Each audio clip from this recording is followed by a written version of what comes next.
talk is cheap because it's fucking free. Honestly, bro. Honestly, anyone and anyone can speak. Do all that talking because it's cheap. Because it's cheap. Because it's free. You can be broke. And you can still have a lot of talk. But you shouldn't be. Trust me. You should get to the money. Shouldn't be talking. Shouldn't be talking. You should be getting to that money. Trust me. Sure. These people. Sends it forward. In chat, we need both teams to score. Both teams to score. Both teams to score. We need both teams to score, man. We're starting the match. 4 minutes in. Quite defensive players, but holding players, if you like, in front of their back four. Bensleb and Zerouki for Algeria. Bensleb will be the sitter, a bit like Granit Xhaka for the Swiss. All we need is both teams to score, chat. Both teams to score, so anything can happen. Honestly, anything can happen. And we do not mind. Trust me.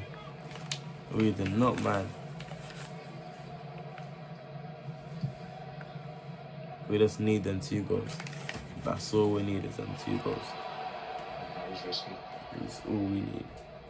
Burlow applied some pressure for the first time to Ben Sabaini. Let the ball bounce. It's always risky when someone is pretty close to you anyway.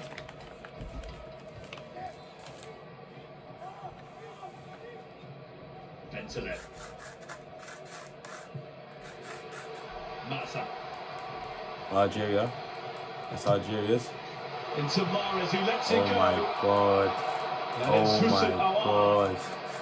Oh my god. Finding the target. Algeria almost got the first goal in, you know. I can't lie. All I need is both teams to score, chat. Both teams to score. That's all I need. That's all I need. Both teams to score, man. So it's like I'm not in favour of anyone right now, but if I was to be in favour, it would be Algeria. It would be Algeria, so come on Algeria. Yeah, come on Algeria. That's what I'm going to say, is come on Algeria.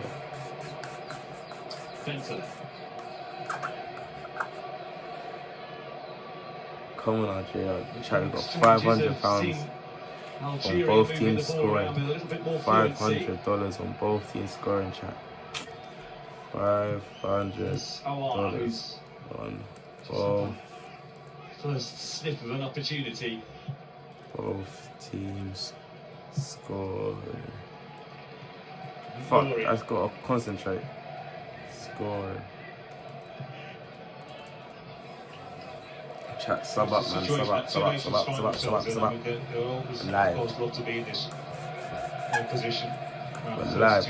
Live. Come on, Algeria. This live might be the live where you lot might take over Portugal's live, you lot might take over Belgium's live, but I don't think you lot are going to cap the Germany live. Germany live was capped at 400 views in Germany. Come on, Algeria, man. Let's go, Algeria. Chat, we need both teams. Oi. Ref, penalty. Penalty. That's an early penalty. What? Many are trying to draw the referee's attention. That's an early penalty. That was risky from Akanji. It was a challenge he did not have to make at all. That's an early penalty. Ball's pacey enough to be running away from Zerouki.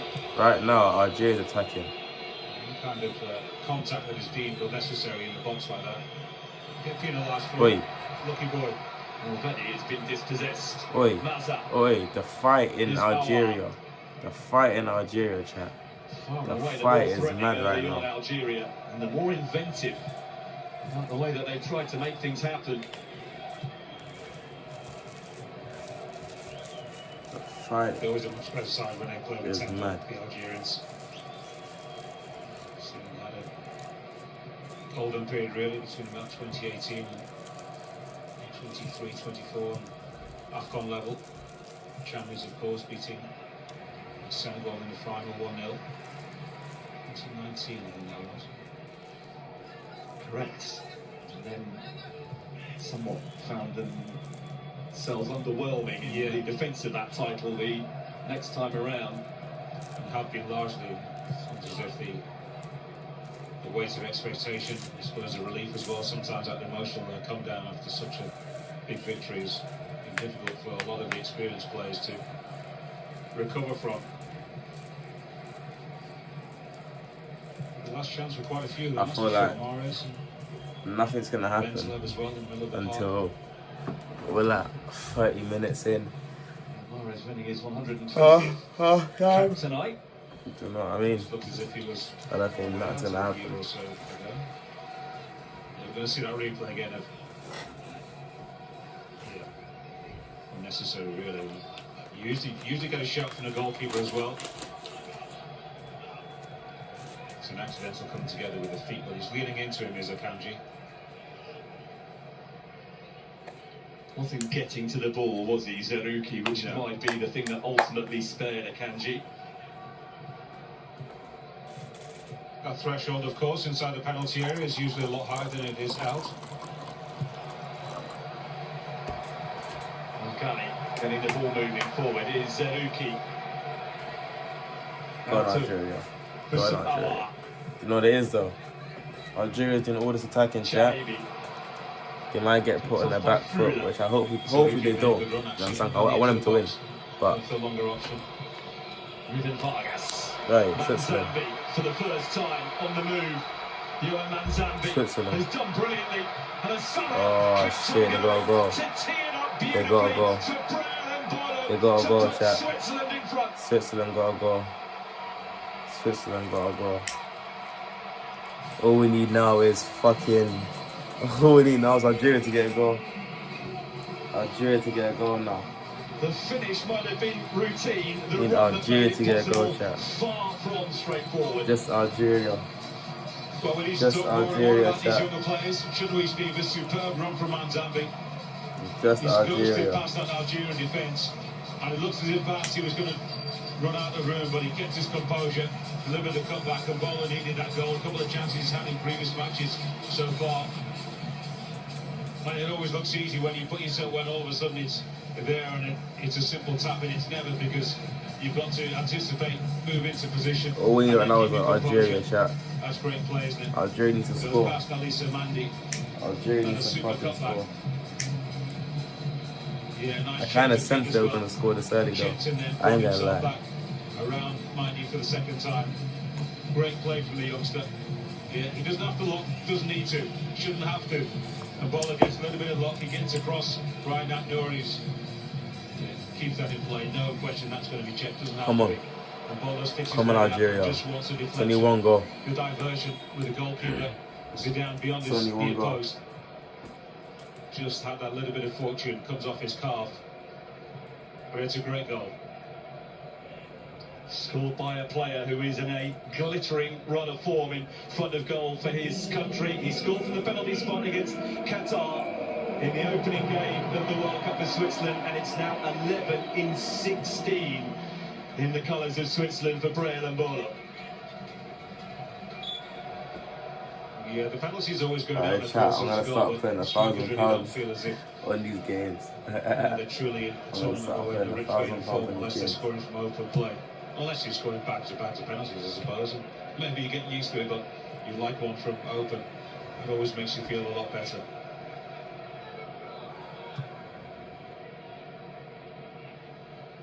There's just something about him, isn't he? He's a major tournament player. Not one you hear too much about sometimes in between Go on, Algeria. competitions, but Go on, World Cups Algeria. and European Championships. Yeah, great international record. Needed that goal as well, didn't we? I said, you have two sides who are... I just said, yeah, nothing's going to happen till Ironic, about isn't it? Algeria half an better in hour. possession, dominating the game without being over-threatening. They could see the first goal. Nouri was the one trying to do something about that. Boy, Zakaria has won the throw. Algeria are a good tempo side when they have to force the issue. No need to panic, of course. They haven't reached their minute 15 yet. They'll now play with a little bit more urgency than ordinarily they would like to.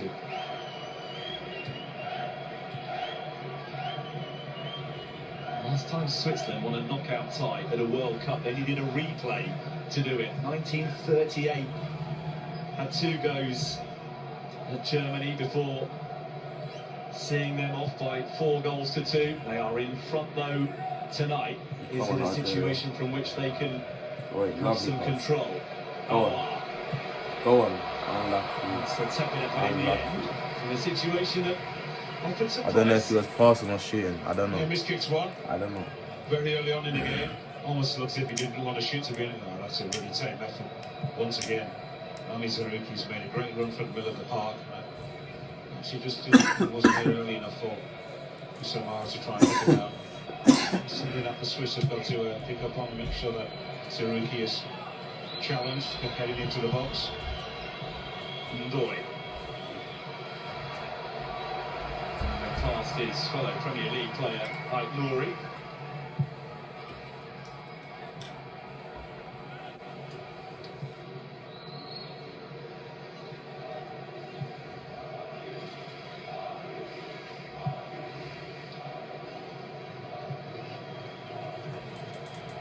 They go up the tempo, man.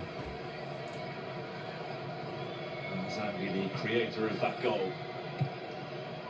Carlo Rodriguez, another of the vastly experienced members of this Switzerland side. 142nd cap for him tonight.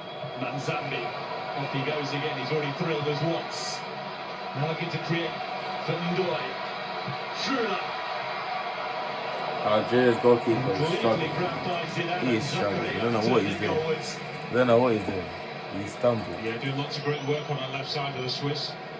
He's gone down injured, Ricardo Rodriguez. Zambi isn't the goal provider. The ball put out, but it wasn't a head injury. But Morris is going to do the charitable thing.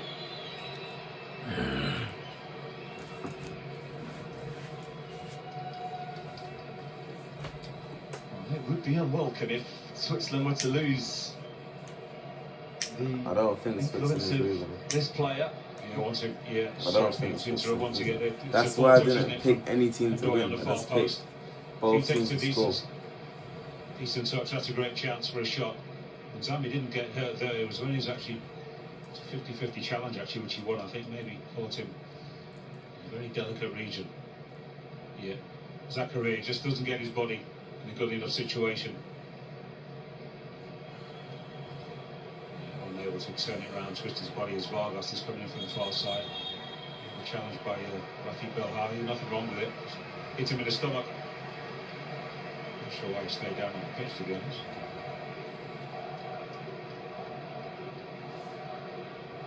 He's now off the field for 90 seconds, is Steve, or 1 minute? That will be the punishment that he has to take for staying down and going down and requiring treatment if that treatment was unnecessary. But so far so good for Marat Yakin. Seen a few plays so far this World Cup. They've sort of laid down on the ground. The referees come over to them, ask them if they want treatment. They've delayed it a little bit, and the referee's given them the option. By that time, they've sort of got their breath back.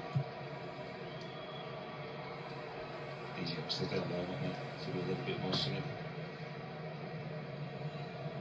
Gamesmanship is called, isn't it?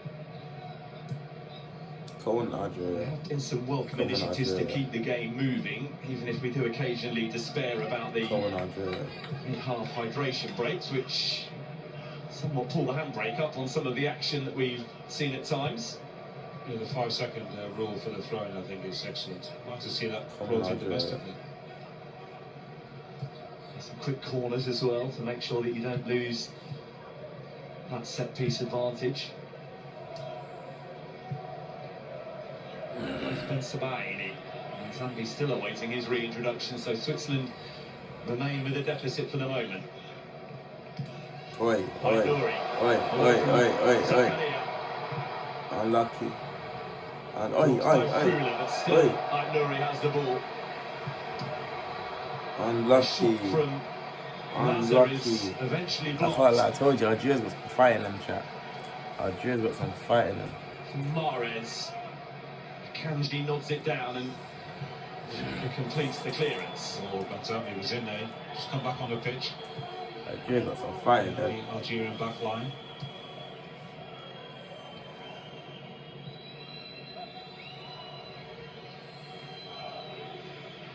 great options in the middle of the park, Manzambi. But those two protectors in front of his own back four, Frela and Granit Xhaka.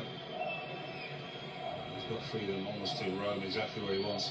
He's got a lot of that youthful energy. Good support for the forward players. This allows the two wider players of Breel and Bolo just to keep their structure on the far side. Loose one from Xhaka. Almost an own goal. Always nervy when the back pass goes in a slightly opposite direction to the goalkeeper's body. Almost an own goal.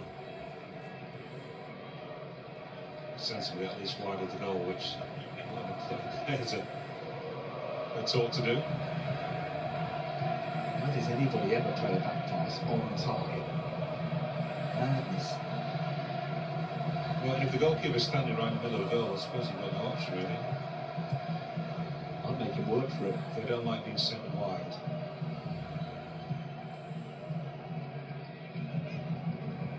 Then Sabaini. Go on, Algeria. Up against Zakaria. He uses his strength well, and the outcome is goal kick. It's a goal kick now, fam. I hope that right back doesn't clamp on 2-2 draw the left against one. England at Wembley Stadium as Granit Xhaka's first appearance for Switzerland, his 150th tonight. And with all of that experience, still occasionally a moment to get the blood pressure of your manager rising a little bit higher. Yeah, he played in a similar role to Granit Xhaka did. We're at Yakin. Go on, get that. Played with his brother at Grasshoppers Europe. Yes, lovely. Strength. Hakan.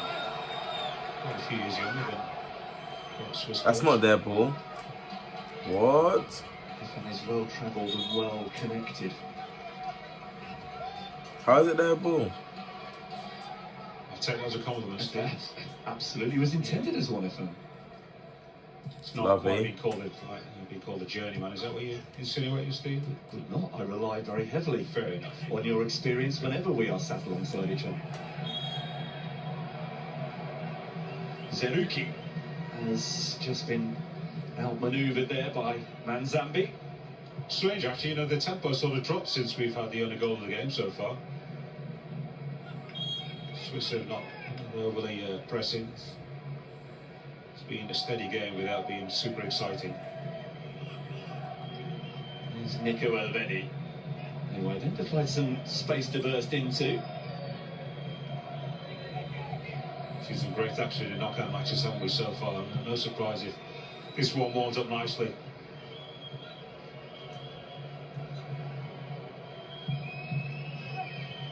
Manzambi for Rodriguez. Action on the cross. Results in what will be the game's first corner kick.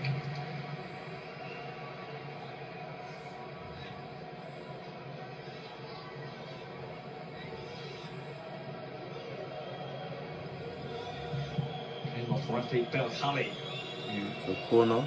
scored the first of Algeria's goals in that thrilling 3-3 draw with Austria. Settle for that tonight, wouldn't we? Late drama. Rodriguez delivers the corner, it's headed away by Bentaleb.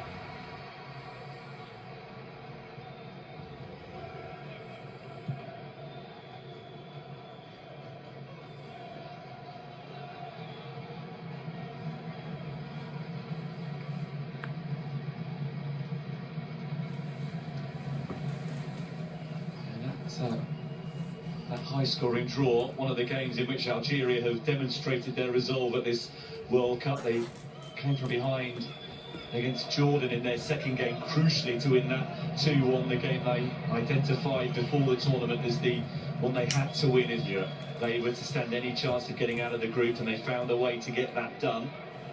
That was a draw that denied Iran a place in the knockout stage, wasn't it? Indeed. Covering the Iranian game against Egypt. Go on, Algeria. Which wasn't a bad game, actually. A good match. Late drama in that one as well. There's been a lot of late goals in this round of 32, so There's no reason to believe that the one we've seen scored by Switzerland early will be the last tonight. No chance. A couple more coming tonight. Some great early breakfast viewing for the fans around the world. Xhaka. This is Ruben Vargas. Akanji.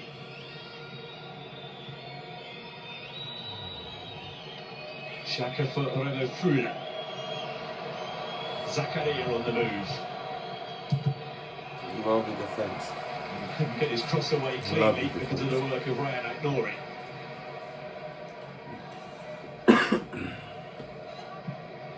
Popping the ball around nicely, the Swiss.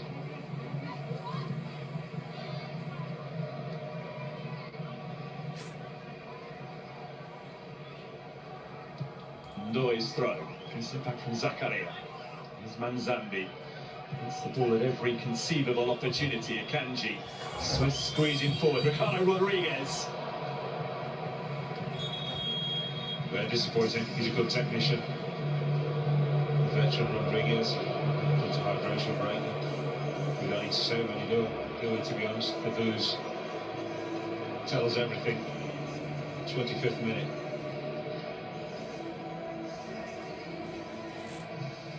That shot off target is the cue for the 3-minute hiatus. Hydration break time. Oh, hydration break chat. Fucking Bolo's strike, the goal that separates the teams. Hydration break.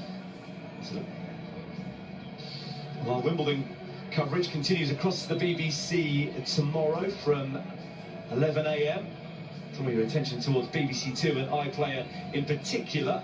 In terms of what we've got for you from the World Cup, later on, much later on today, 6:30, BBC One and iPlayer for Australia against Egypt in the round of 32.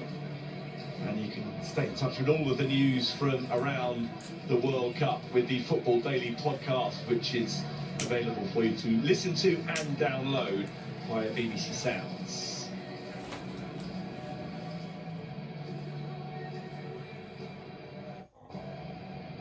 If you want to get involved, do be sure to scan the QR code, head to the live page in the BBC Sport app for polls, updates and reaction throughout the match.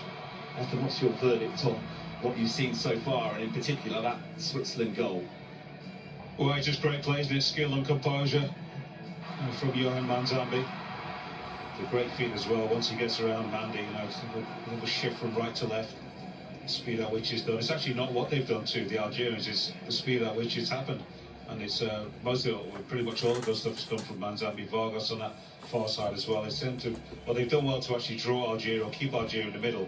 And then the switch is usually good. It's not long-range passing. Xhaka's at the heart of what's usually good about the Europeans' play. And at the moment, Algeria just almost as if they're happy to keep it at that 1-0 for the time being. They don't want to expend too much energy between now and half-time, and Pekovic can get into them at the break properly and perhaps think about one or two things tactically, but wouldn't be overly concerned if I was either side. Switzerland are not breaking them down too often, have created a hatful of chances. Algeria know that their moment will come. Goal scorer, embracing goal creator.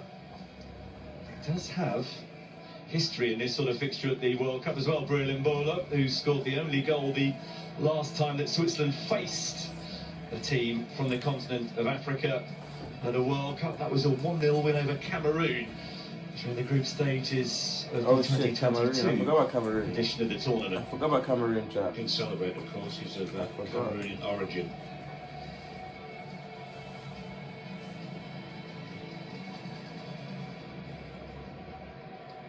Well, two of the players just needed a reminder of how we're going to restart the game. Positions to be taken up.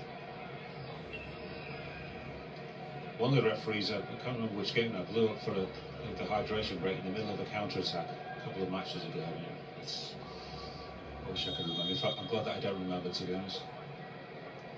Terrible decision.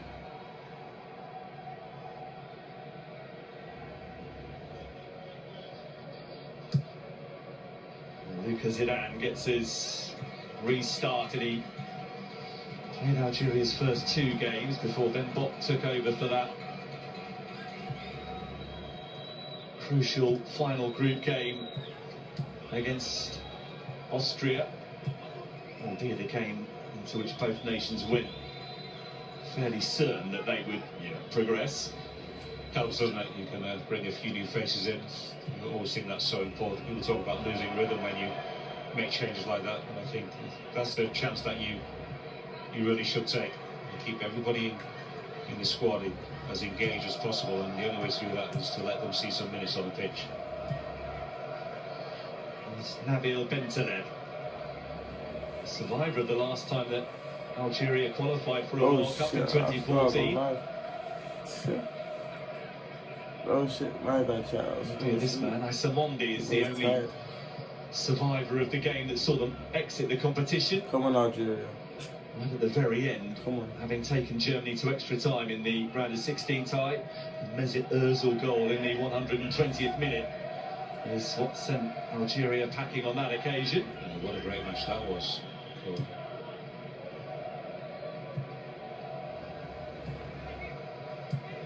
Belgali.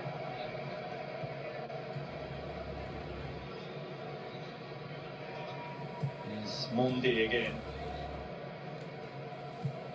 Zerouki, the player who is Algeria's most capped of all time now. Ait Nouri against Ndoye,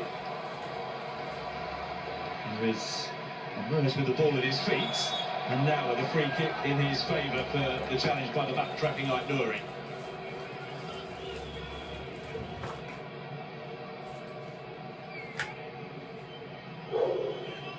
Got great feet, right, Nori.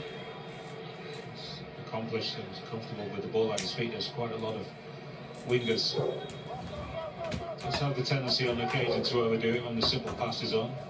Just to do something spectacular. He's had a couple of good moments in and around the Swiss penalty area so far. A difficult side to actually gauge how they're going to play the Swiss there. It's a very mixed, multicultural nation in terms of their population, language, and that sort of seeps into their football as well. Italian influence, a French influence, a Swiss, German influence, a Turkish population, a small Romanian population, lots of players with different attributes and a lot of their mentalities of where they originate from.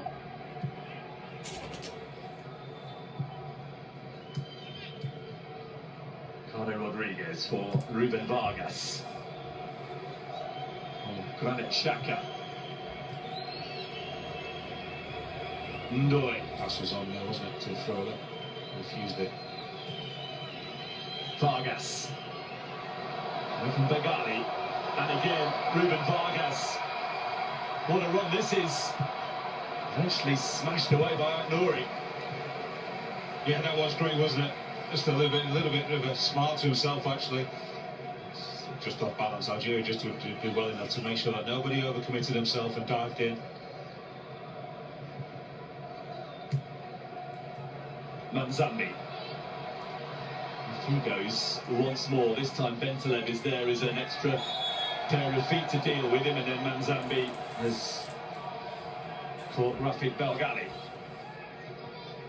Well, that's a dangerous side, isn't it, for Algeria to think about defensively. The left side of the Swiss attack, great feet from Vargas. Yeah, just off balance as he tried to feed the ball back in.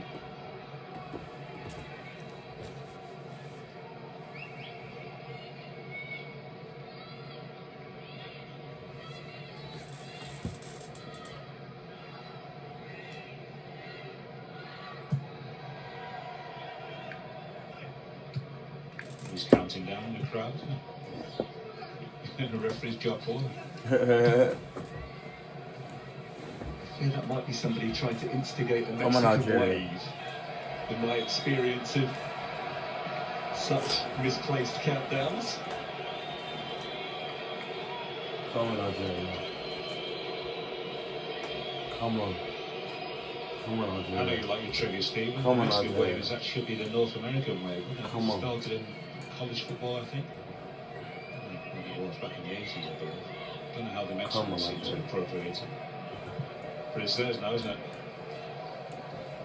They took it and popularised it. Yeah, I'm sure the Americans won't mind that. They've done similar. I bet you they do.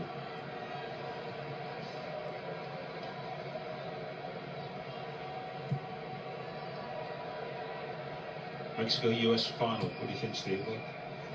What's the chance of that? Mexico are getting past the round of 16, are they? I didn't say they were or they weren't. I just said, well, the chances. Who are they playing, by the way? So there's been much promotion of that fixture so far. Yeah, that's a Come on, blockbuster, isn't it? Vladimir Petkovic took Switzerland to the knockout stages of the World Cup 8 years ago. His journey in this tournament with Algeria is in very serious danger of being ended by the man who succeeded him in the role.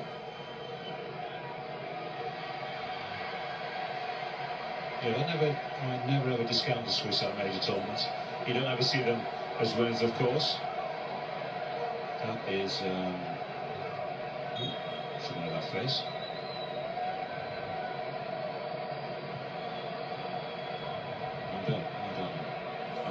I do recognise him, but I can't place his name. I was going to say Valtteri Bottas, the Formula 1 driver, but it's not him. Looks like him a little bit. Come on, Algeria.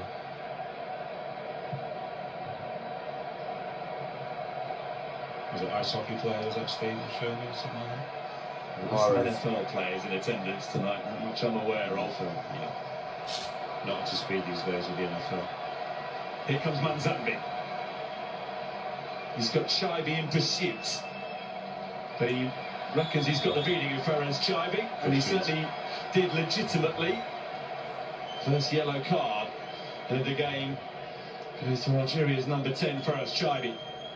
It's a real threat, isn't he, Manzambi, when the game is broken. So nice, tidy, skillful footwork. And never easy like that when you're running at speed like that, but he's got that ability about him. Just to stop and check himself a little bit allows you to rebalance. He can shift it once again, left to right. It tends to go outside onto his left more often than not, despite the fact he's right-footed. They know each other from domestic football, Ferenc Chaibi and Johan Manzambi. Chaibi plays in Bundesliga as well for Eintracht Frankfurt. This is a really good free kick opportunity, isn't it, that Ruben Vargas is preparing to deliver. Nothing special required. Just a good amount of pace aiming for Zidane's left post. Don't try and hit it too hard. Otherwise, it goes straight to the keeper. In from Vargas. And glanced on by Dennis Come on, Zakaria, Algeria, man. whose reaction suggests that he felt that was a presentable opportunity. It was about the free kick. The referee actually pull up Manuel Akanji for a foul. Certainly not. He had his shirt being tugged, actually. A little bit of shirt pulling, as you would expect. Zakaria disappointed. Perhaps just wasn't angling towards goal enough, and it's not quite enough pace. But seen players score from there. 7 or so yards out, he actually makes contact. Nearly 7 years since Dennis Zakaria scored a goal for Switzerland.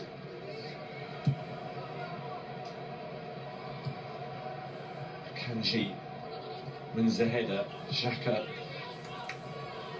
working hard to get the ball back down and on the ground. That's clever play, isn't it? Granit Xhaka drawing a foul from Bentaleb and then getting the ball moving quickly. Manzambi. And a loose pass from him. He might get an opportunity to make amends. It was Riyad Mahrez who managed to make sure that possession wasn't conceded.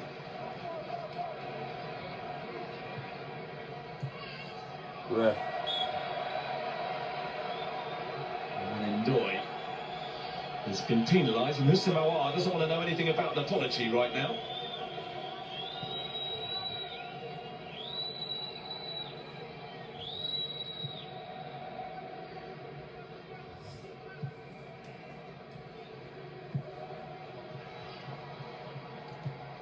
Mahrez playing the ball forward, but Switzerland have looked assured defensively after the initial flurry of Algeria activity just before Switzerland got their early goal. It's Ruben Vargas. So far 7 of 9 group winners at the 2026 World Cup have won their round of 32 ties. Switzerland on course as things stand to make it 8 from 10.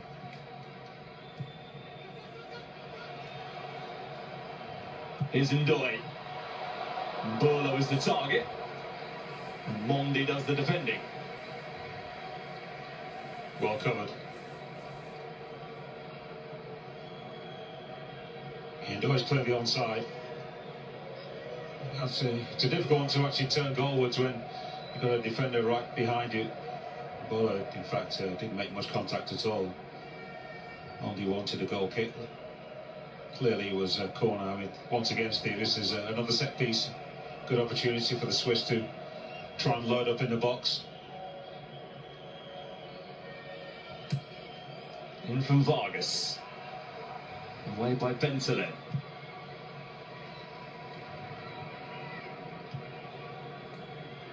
Shouldn't be hitting the first man, should he? That's terrible, really.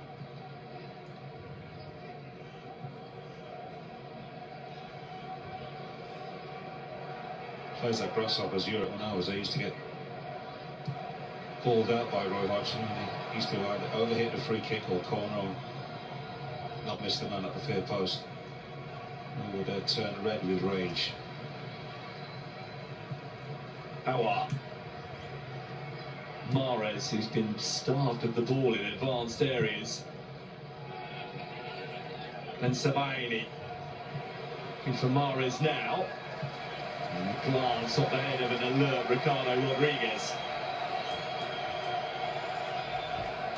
And the Swiss defence has to be alert.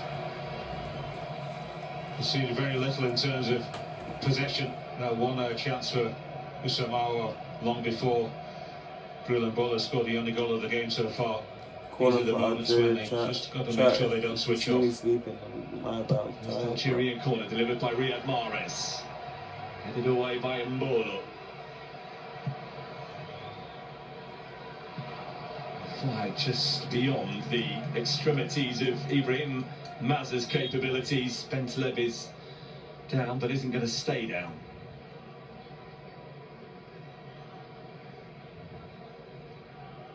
Rodriguez with the outstretched right hand. You're not going to get a penalty for that.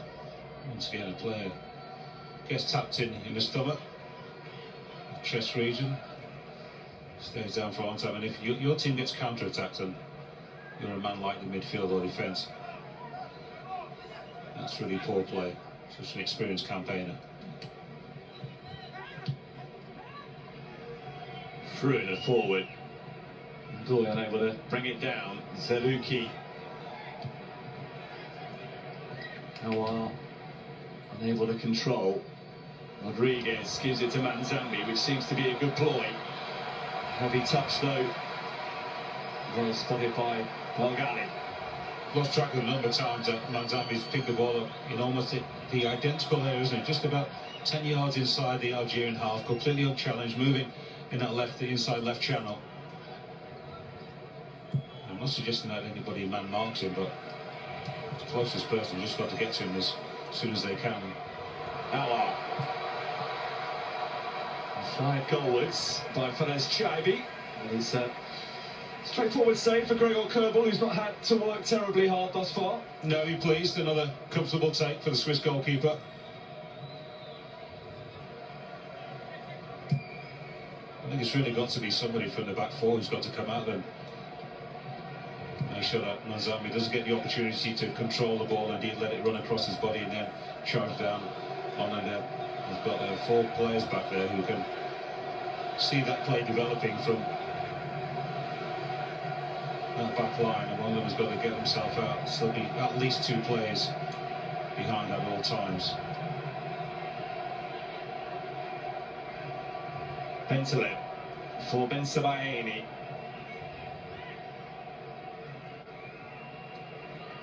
Once Manzambi gets into full stride, there's nobody at the moment in the Algerian team who can stay with him.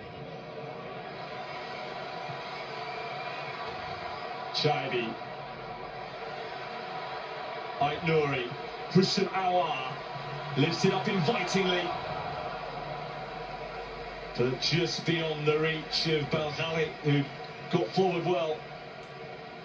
It was a bad ball actually. Belghali just had to check himself as he thought he was in an offside position. Yeah, he just backpedaled a little bit, does the right thing actually, the fullback. Then he can see the full flight of the football and look along the line to make sure he's not offside, but just then wasn't long enough in the legs just to get a big toe or foot back and send it across the face of the 6-yard box.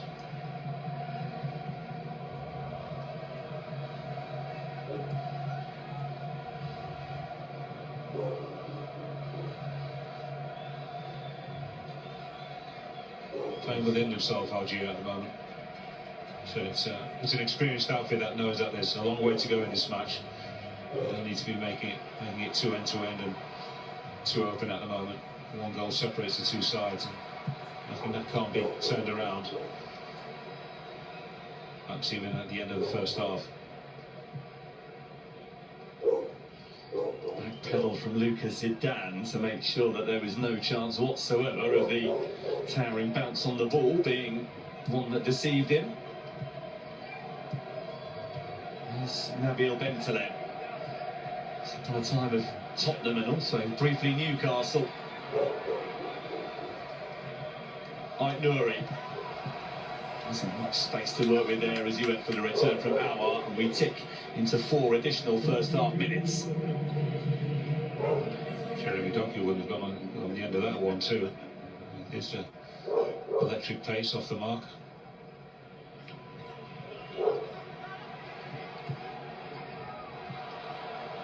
That was loose from Mondi.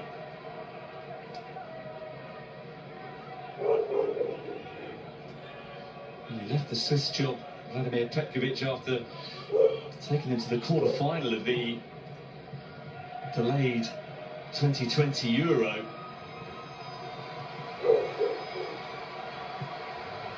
Maza looking for Mahrez. Had some good moments in World Cup history, haven't they, the Swiss? Beat Spain in the opening game of their opening game of 2010. They went on to win the tournament, of course, the Spaniards. Yeah, Petkovic, 1-0 victory, wasn't it? Petkovic oversaw a very famous Euro win over France. That's right, yeah. No strangers to this level, and doing well at it also. Belghali for Mahrez. Thinks it into the path of Ben Sebaini. This is Ryan Ait Nouri.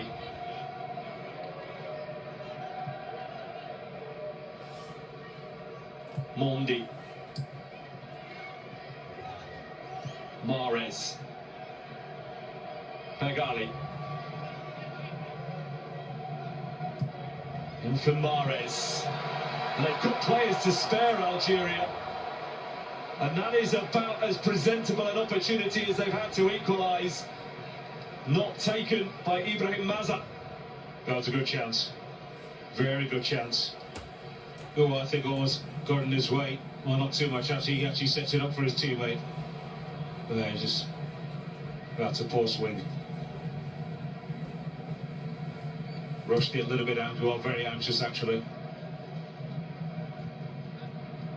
Great to be able just to set yourself and side foot it. So, perhaps a little bit in the way, and a Swiss defender right in front of him.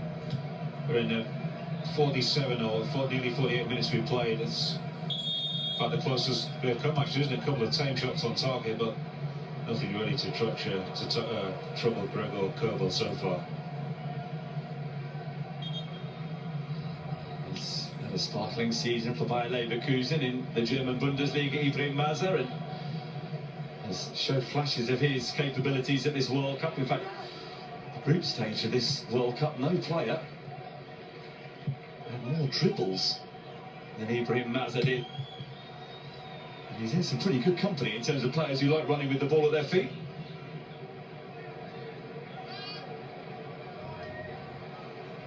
Zakaria for Mbola. Manzambi. off him for the throw. Great first half. And he's had. And he'll be very pleased. Switzerland have lost 7 successive knockout ties at World Cups since they last won one. We're at Yakin is 45 minutes and change away from ending that drought.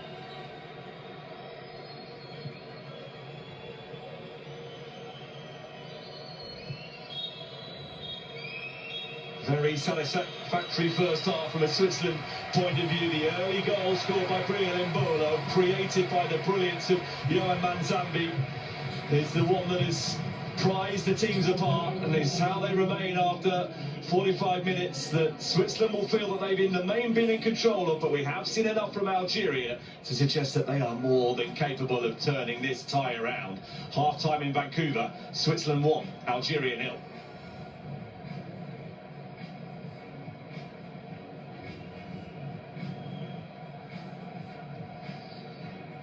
Even as you might have expected, although Switzerland have been willing enough to concede a majority of the possession to their opponents, but have arguably been more creative with it when they've had the ball. It's certainly looking more dangerous for sure, on the counter-attack especially. Manzambi, the orchestrator of the only goal of the game so far. Ruben Vargas on the left side, most of the efforts come from there. A little bit surprised actually that Algeria have dominated possession in that regard so much.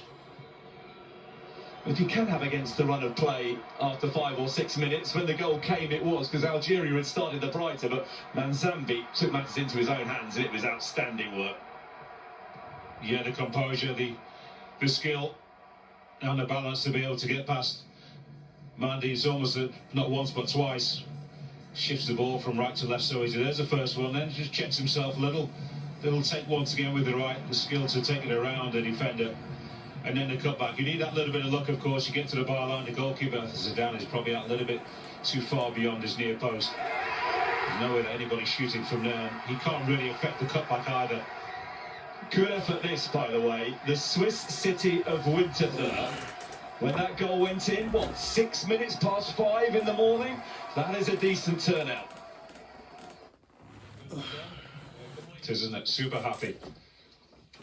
So 1-0 to Switzerland against Algeria in our live game right now here on BBC One. The second half coming up shortly. But let's head to Toronto, shall we? And highlights of the earlier game as Cristiano Ronaldo went head-to-head with Luka Modric. Portugal taking on Croatia. Your commentators Stephen Warnock and Steve Wilson.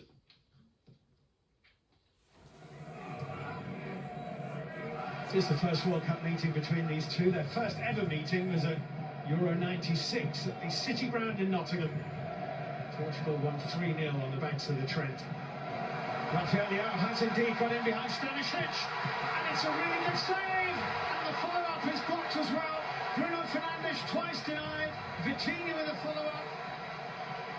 Movement from Leao here, in behind, it's brilliant.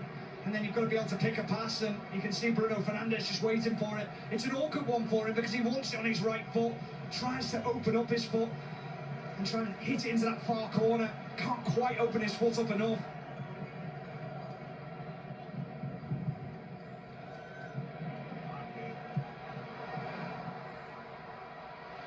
João Cancelo, that's a lovely ball! I don't know how they can get a touch. Bruno Fernandes and Ronaldo running in behind. And he shakes his head. So close here. It's a great block from Schutelo on Bruno Fernandes, and then Ronaldo can't quite get there.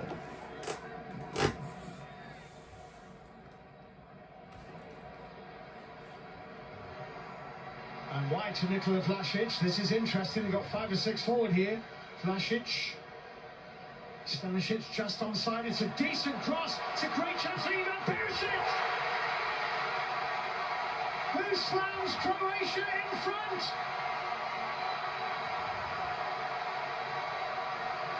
All the pre-match talk about the 40 pluses Ronaldo and Modric, but it's 37-year-old Ivan Perisic who scores the first goal of this game. Well, when you bring on a 6'5" centre forward, you put crosses into the box, and he'll make life very, very uncomfortable for the defenders. Through the legs of the goalkeeper, it's a really smart finish. But Bruno Fernandes has not stopped moaning since this goal went in. He feels that the throw-in was taken from the wrong place, from Croatia's point of view. It's a lovely ball. Nikola Vlasic will get onto this.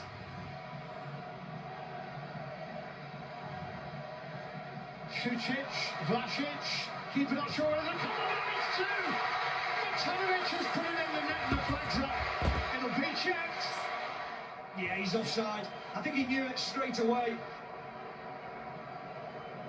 Joe was sitting there patiently. 1-2. Nuno Mendes forward ball, Rafael Leao. Rafael Leao's a shot on! Oh, it's a fabulous effort! Cannons off the bar! What a hit. It's an unbelievable hit. It just doesn't dip enough, does it?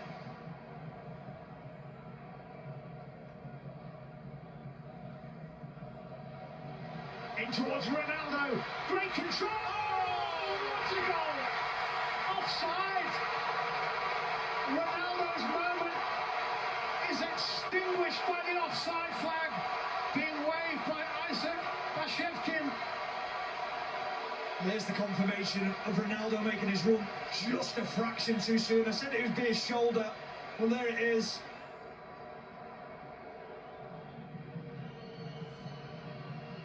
In it goes from the left back. Oh! He wants a foul. Yeah, Rafael Leao got the last touch on it. Renato Vega was in front of him, went crashing to the ground. I think he's got a little bit of a case, as you see here, the defender. He's got his arms wrapped round his waist, going towards the ball. Here he comes. After review, Croatia player number 30 holds his opponent with 2 A penalty to Portugal.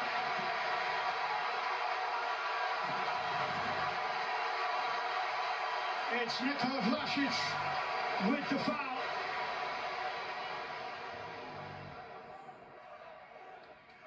The weight of history on the shoulders of one of the very best of the best. And he scores! Of course he scores! Cristiano Ronaldo for Portugal for the 146th time. One apiece in Toronto.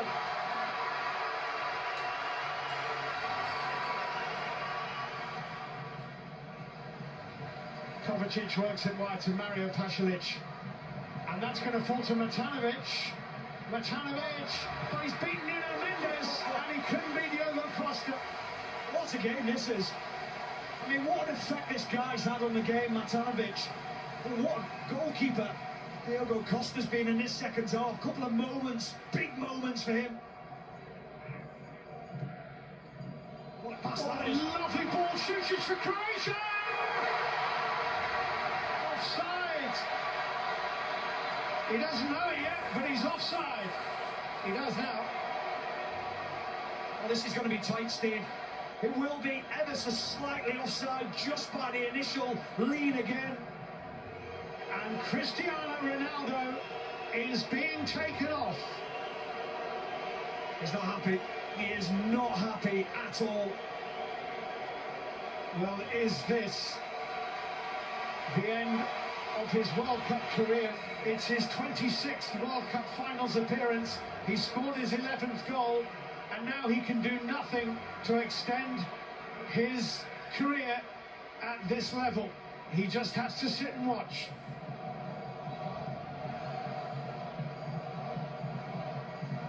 Rafael, curling ball, Ramos!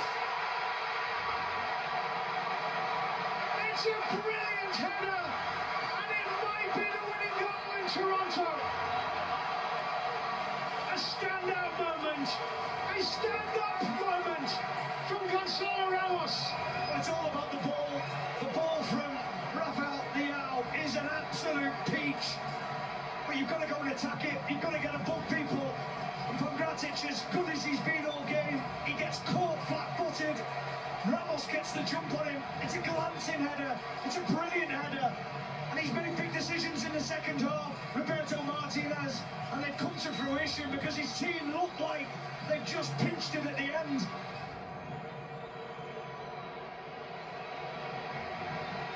The Portuguese bench think that that is more than enough.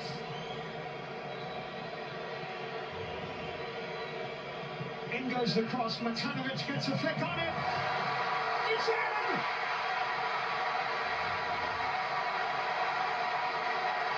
Gladio has equalised for Croatia in the 13th minute of added time. 2-2. Extraordinary. This ball is simply brilliant to the back post because it's kept alive.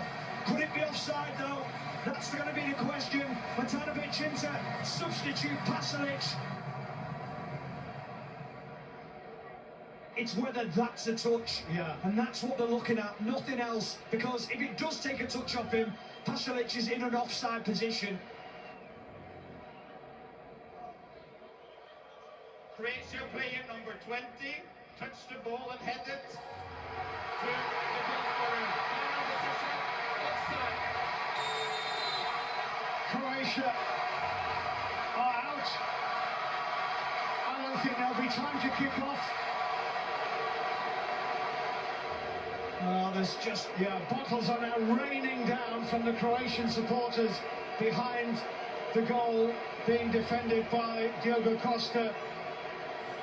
This is one of the biggest VAR decisions there has ever been. Ronaldo's World Cup career will have at least one more chapter. Luka Modric's World Cup career will not.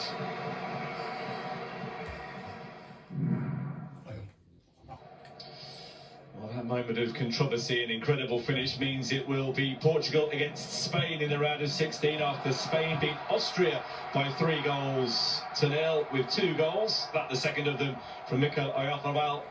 It was Spain's first win in a World Cup knockout match, incredibly, in 16 years.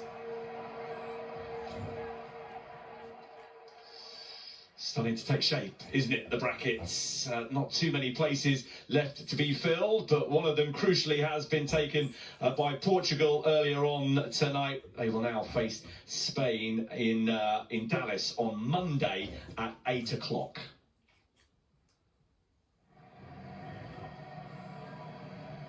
So Ronaldo, FM, continues in the World Cup for at least one more game, but we say farewell to another absolute legend of European and arguably world football as well. A despair for Luka Modric, but what a servant he's been, what an outstanding player, and he has contributed to that success that Croatia have had in recent times.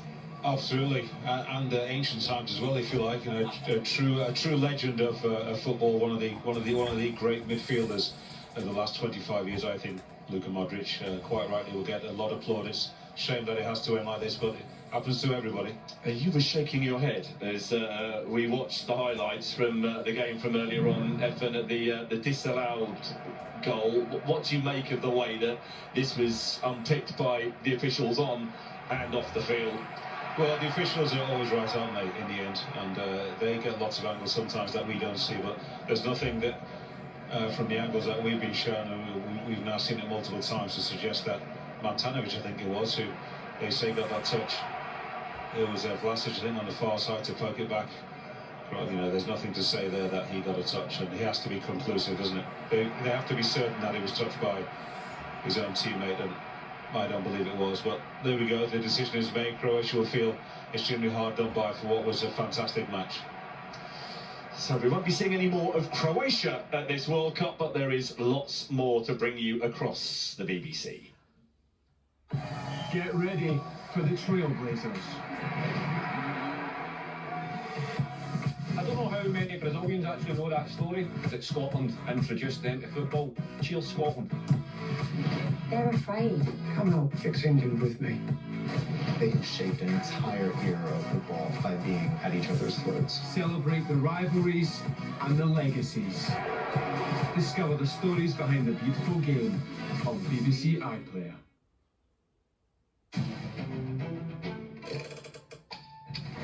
Hello, I'm John Taylor, puzzle consultant. I'm singing consultant. That does sound more like an actual job. That sounds good, doesn't it?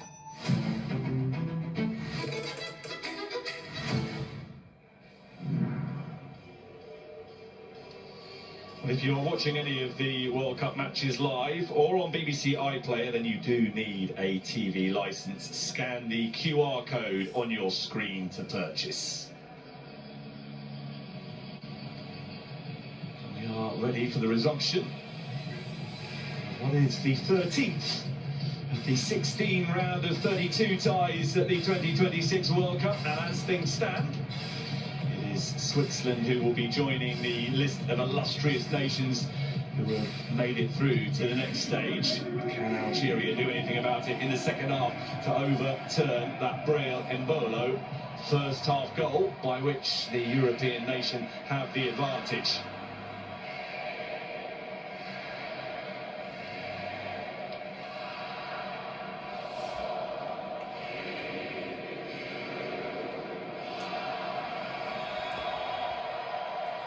There's a tie that Switzerland are in control of. But does that remain for the majority of the second 45 minutes? Algeria, the 6th of the 9 African nations who made it through the group stages to have played in the round of 32, but only one so far. Morocco have won. A lot of hard work ahead of Algeria if they are to add themselves to that.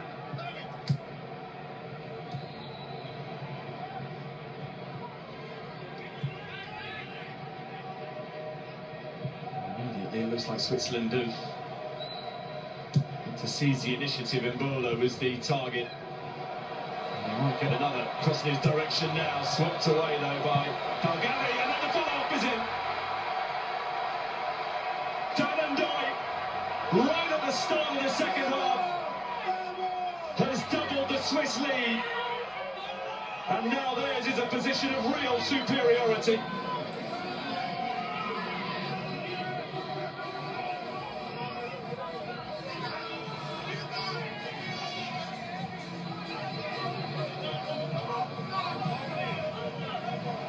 The gradient of the mountain that Algeria have to climb has just got an awful lot steeper.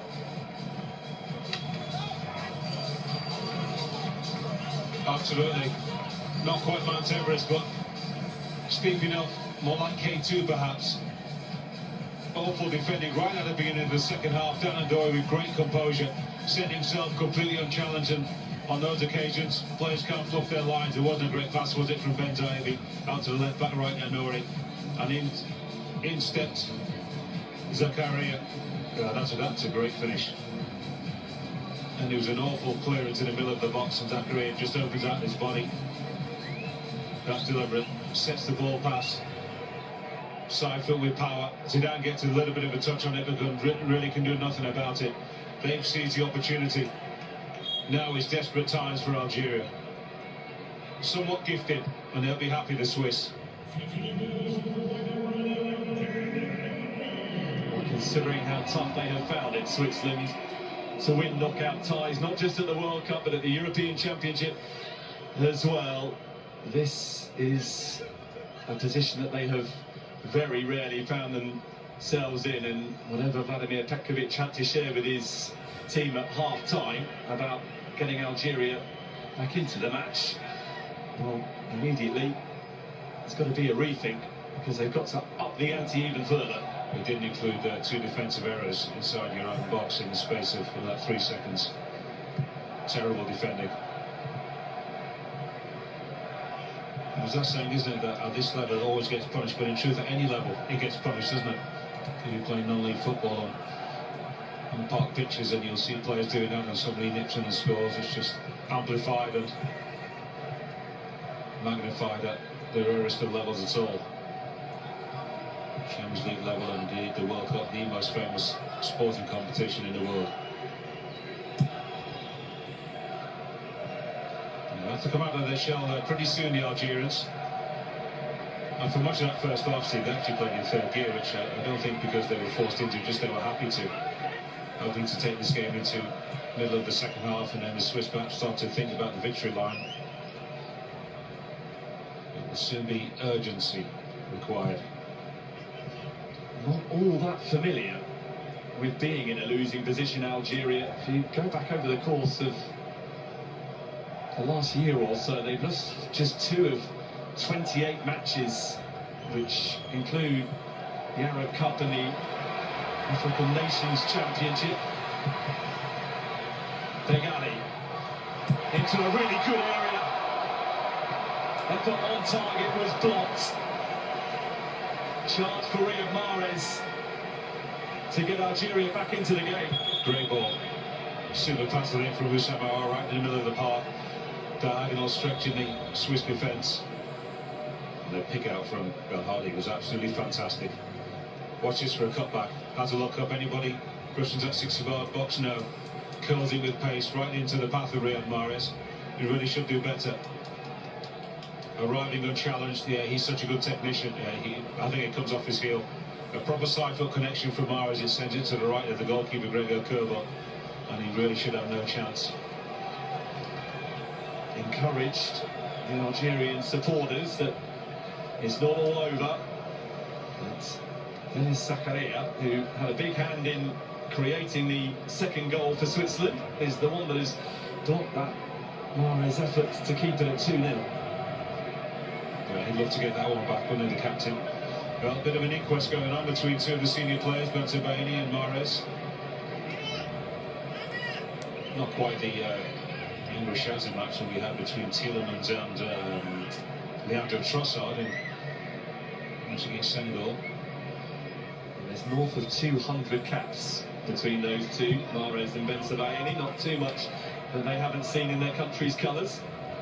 Perhaps they'll be hugging each other after the final whistle, as the 2 Belgians did. And that fantastic turnaround.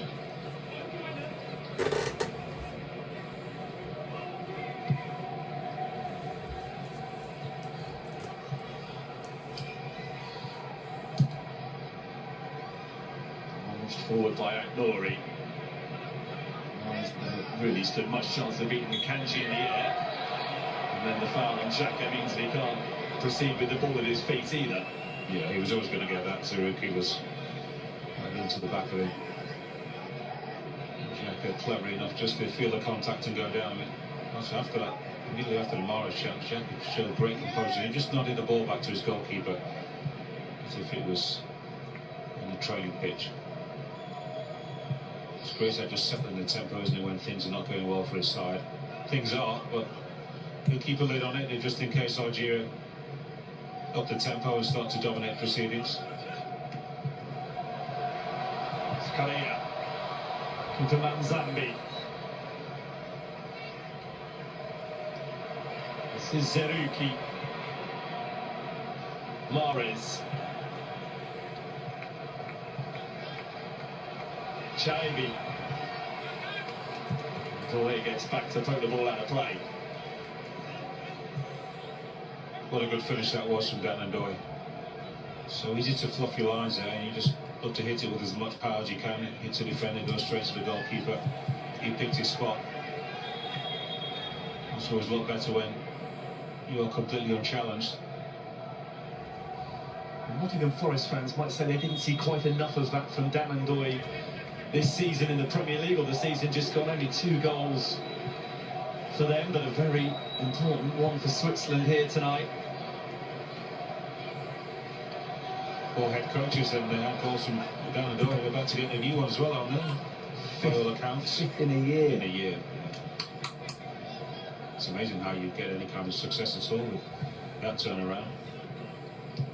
Intrigued to know what the conversation was with Oliver Glasner to tempt him into that, having decided to leave Crystal Palace. It won't matter, Steve, will it, if Mr. Marinakis decides that Glasner's not the man for him. The conversations they had when it was all friendly at the outset will be null and void. but I wish them well. Europa League as well, of course, on for us this season coming up.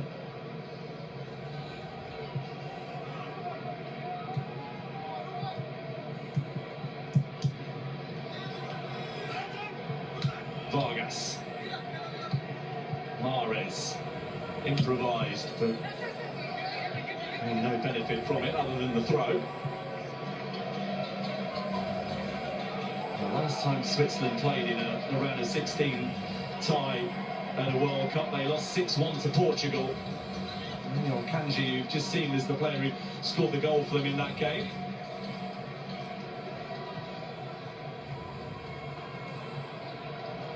Hoping for better if they can see this one through against either Colombia or Ghana.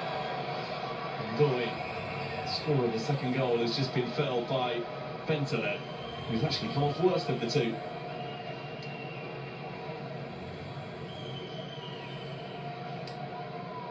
Yeah, the right leg of Danador just caught the left knee of Bentaleb.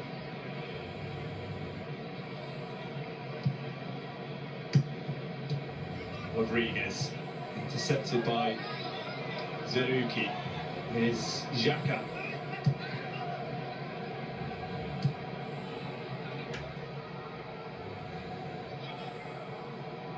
Young midfield players need to look at Granit Xhaka and see the kind of movement that he has off the ball. He's always getting himself into a position where he's able to receive it from teammates. When things are going well, he's great. When things are actually not going well, he's first to offer that option. I'm in trouble, or you're in trouble. There's me finally. Fernando Miguel, that's superbly well for Chelsea. Rodri for Man City in Spain right now. Lots of good players over the years. Modric, Toni Kroos. Vargas for Manzambi. Rodriguez. The one on display tonight who's as good as almost anybody in that regard.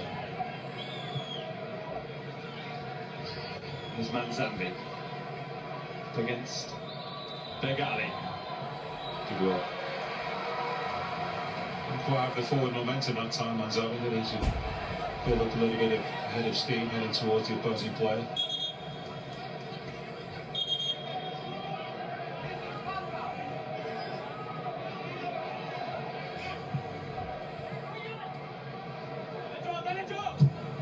What a waiting room, or whatever game plan you had at half time, Pekovic would have, I would imagine, words of encouragement.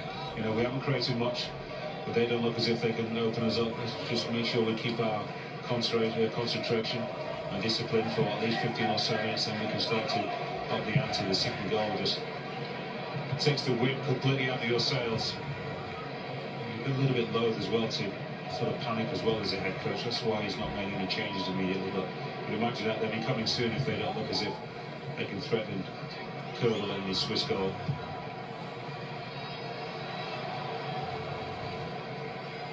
Xhaka. Uses that experience again to outmaneuver a much younger player, Ibrahim Mazza. Often was just singing Granit Xhaka's praises, and to add to that, he has so far played every single minute of this World Cup for Switzerland. Others have been given a rest or minutes on the sidelines to manage their workload, but at the age of 33, he's still very capable of carrying the burden. Frula. Molendoy. It's done well twice. Vargas. And the angle was against him for a shot, which that didn't look like, but it wasn't all that enticing across either for Breel. The twitched in between was Ruben Vargas, hitting with such venom in the end that it could only be a shot. There's no way that Mbola's getting on to the end of this. Just gone for, no, it's one. That angle was deceiving words, and that's a cross, and it's not a very good one, let's put it that way. And even if that is a foot or two lower, it's going to be extremely difficult to adjust your body.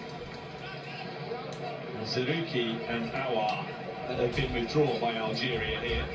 Coming on, João Hadjam, who was one of those who dropped out of the starting lineup, and also the other outfield player who was a change in the 11 Amin Gouiri is restored to it now. And you can understand why, having scored 5 goals in his last 7 international appearances. It's the kind of record in front of goal that Algeria badly need now.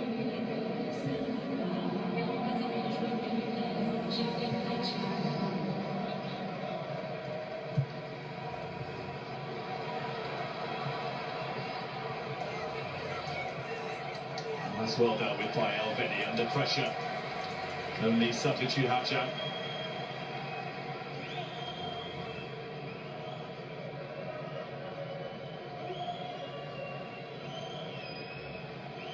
He's Vladimir Petrovic has seen enough. As I said, he's given them a little bit of time to try and adjust and get themselves on top of the game, which they hadn't after they conceded the second. But he's got a number 9 on the field now as well. That was a position where they were improvising a little bit, with Mazza and Mahrez taking in turns to be the focal point of the attack, if there was such a thing. Yes, but never easy with guys who are not used to playing in that position with their back to goal often. No matter how people think the game has changed over the years, there's still that place for that striker who knows how to operate in a more natural fashion. Some of the best players and the best teams in the world still have that old-fashioned type of striker, if you like. Zakaria was done tremendously in from Mbolo.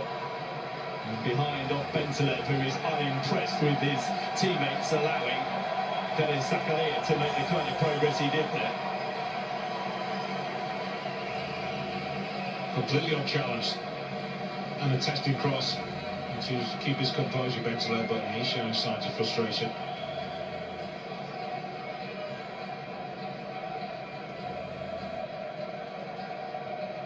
All going well for the Swiss. Deep from Ricardo Rodriguez. Zakaria was the intended recipient, but it had too much on it even for him.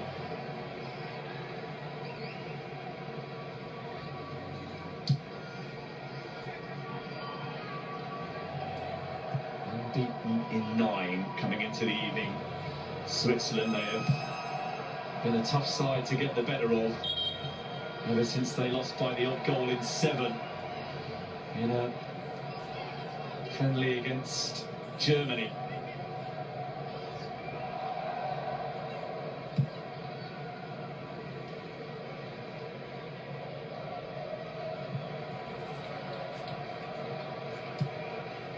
It's been a really impressive transformation from them as well. They've gone from a winless Nations League campaign in the autumn of 2024 to winning 6 of 9 competitive games since then.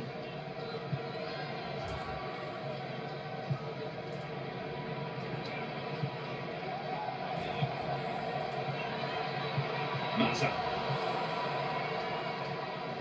Beaten to the loose ball by Freuler. Xhaka. Great first touch. A little drop of the shoulder as well to create some space for a pass towards Ndoye. Once again, the positioning and the awareness, knowing that it had to be first touch away from his body, past the opposing player. Absolutely perfect. And then he's misplaced 2 passes in a space of about 30 seconds. Most unlike him. Mahrez. Bentaleb.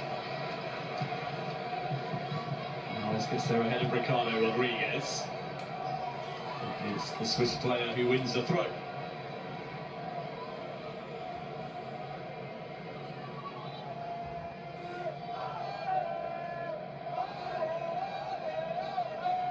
Just in case he wasn't doing enough to make himself heard already. Box Swiss is the chant. Usually. Swept away by Elvedi. Pretty comfortable, isn't it, Steve? This is very much like the Belgium-Senegal match, which looked as if it was going to be a breeze to the finish line for the Senegalese. We all know what happened there. Just a reminder to everybody at home, thinking about switching off and going back to bed. I wouldn't if I were you. Something's coming, you would imagine. Could be a 3rd goal for the Swiss to rubber stamp what looks like an assured victory. But one mistake, lapse in concentration, and the whole game changes. Algeria back in it. Haven't been too many processions through from the round of 32 to the round of 16. There's no reason to believe that Switzerland will have it all their own way in the time that remains. Can't think of one actually. Mexico, Ecuador was a comfortable win, I would say, but France, Sweden.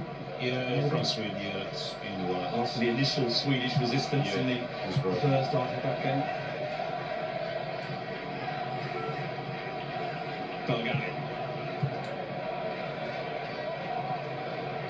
It's a ball in there, wasn't it, to be honest. Last night, Spain moving past Austria, a team that finished just ahead of Algeria in their group by 3-0. Vargas just struck it at Besamondi, and it'll be a Switzerland corner.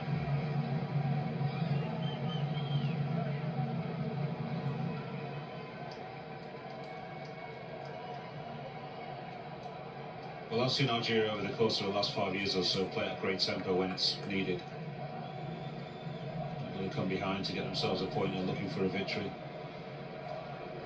The ball's clearly not anywhere near in that quadrant, is it?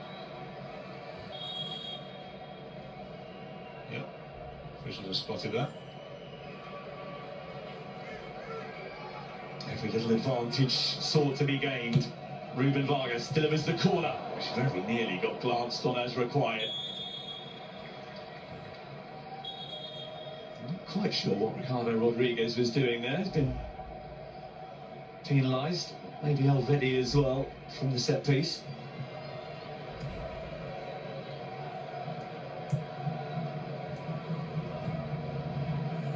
They're still in third gear, the Algerians.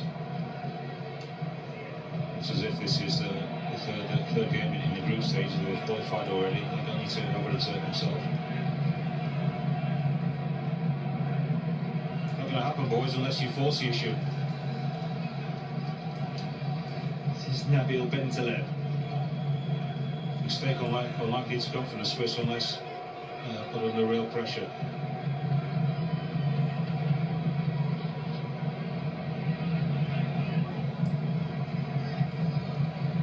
Mahrez. It was a bad ball actually. It's not going to say a word, but they didn't quite read Mahrez's intentions. There we go. Made his move to run and then he just held himself. As a result, it looks as if it's a bad pass overplayed. It wasn't.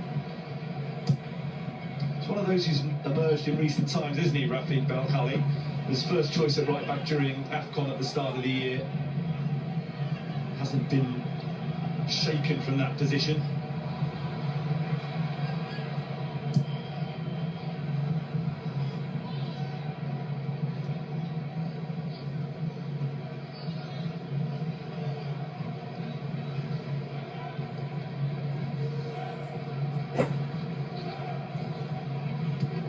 Nouri. Straight at Lloyd.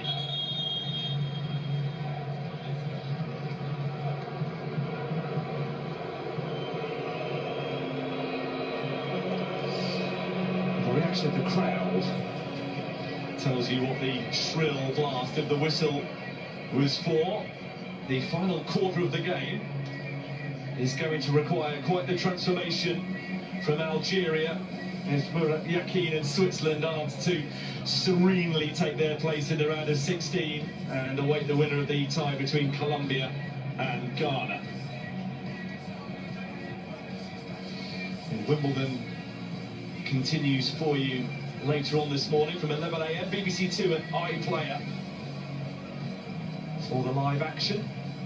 As for the next live action from the World Cup, that's this evening, 6:30. BBC One and iPlayer, Australia versus Egypt. And don't forget that a really good way of staying up to date with all of the very latest news and talking points from the World Cup is the Football Daily podcast, which you can get via BBC Sounds.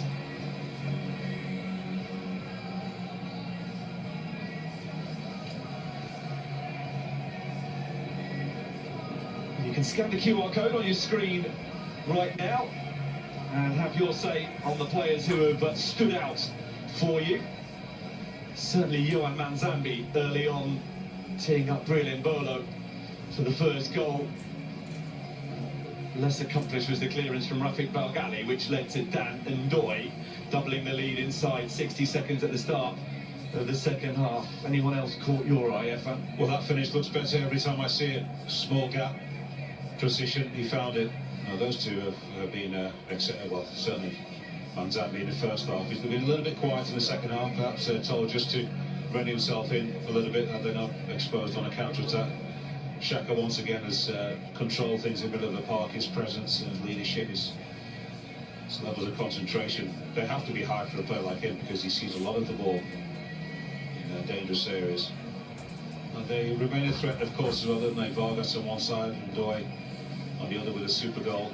In truth, they've not had to do too much defensively, have they? Just that one chance from Mahrez so far in the second half. The Swiss have largely had a pretty uneventful evening so far, or morning, depending on where you are. Defensively, Kerbal has also not had a quieter game for a long time. Well, anybody who thought Switzerland against Algeria would be a good cure for the insomniacs has been proved comprehensively wrong, because there's been plenty to entertain us and plenty for the early risers attacking their breakfast to look forward to in the 20 or so minutes that remain. And the hydration break is being used by both teams to make a couple of changes. It's Anis Haj Musa and Hicham Badawi who are coming on for Algeria. Vargas is going off for Switzerland. On comes Fabian Rieder, his third appearance in this World Cup. And Zambi has been withdrawn as well. Noah Okafor is getting his first taste of the World Cup, the Leeds United player. That's nice to see. Always pleased when strikers that we know well enough make an appearance at the World Cup. Attacking players usually feel they've got a great chance of getting a few minutes action in quite a few matches. Things that need changing.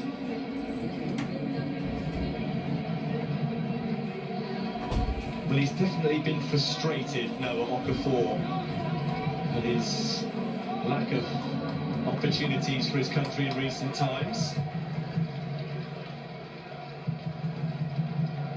Confirmation that it's Mahrez and Bentaleb who are withdrawn for Haj Musa and Badawi.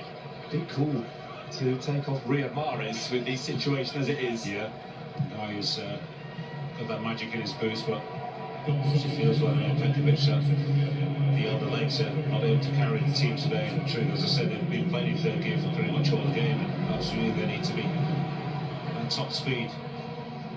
Whatever they've got left. Oh, that's a bad one from the substitute Badawi. His first involvement is to earn himself a yellow card.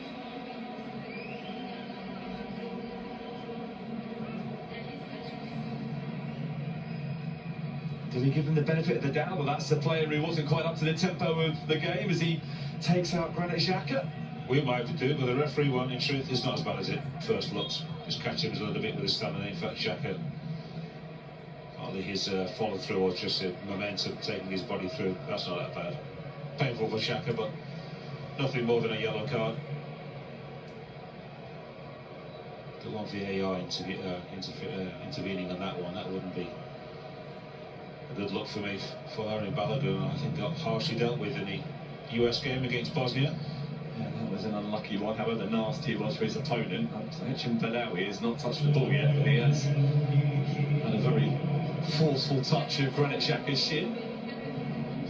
It's one of those that Badawi was given a rest by Algeria in that final group game against Austria, having started the previous two. Not sure why referee is having to make some kind of amends with Granit Xhaka, but there you go.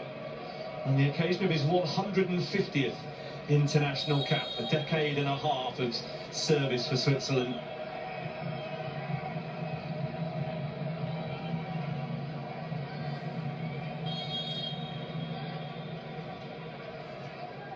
I think we play a lot more football, Steve, than we did 34 years ago. Players getting to 150, 60 caps or so. It's a lot of games, isn't it? It's a statement of his longevity as well, isn't it? Having made his debut as an 18-year-old and still going strong at the age of 33. 150 is a new 100, isn't it? Used to be that benchmark, and you got to 100 caps, it was something truly exceptional. And still is, I suppose, in a way, isn't it? You get to those 3 figures. Of course, with the Nations League now in Europe, they don't have as many friendlies, so Which is a good thing. resting players is not as common occurrence, is it? Here comes Switzerland looking to make absolutely sure. Away by Magali, who's there again to clear. Otherwise, it may well have been 3-0. Fabian Rieder, I think it was. Great chance to get himself on the score sheet pretty quickly. Ball won back by Badawi. This is club football in France for Nice, who had a torrid season. Ended up getting themselves involved in a relegation promotion playoff, which they eventually prevailed from against Saint-Etienne. That's a shame for me. I quite like Saint-Etienne. I used to love their shirts as a kid. Their vibrant green. Yeah, they're another of the old giants of French football who are languishing a little bit at the moment. You know, the yo-yo club for the last, it seems like 10, 15 years even. Musa. No way past Ricardo Rodriguez, but it will be a corner.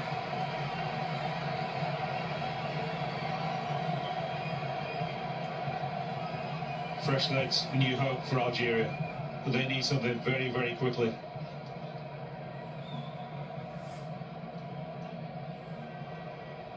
Musa delivers the corner that he won. Kanji heads the ball down. Ricardo Rodriguez thumps it further clear.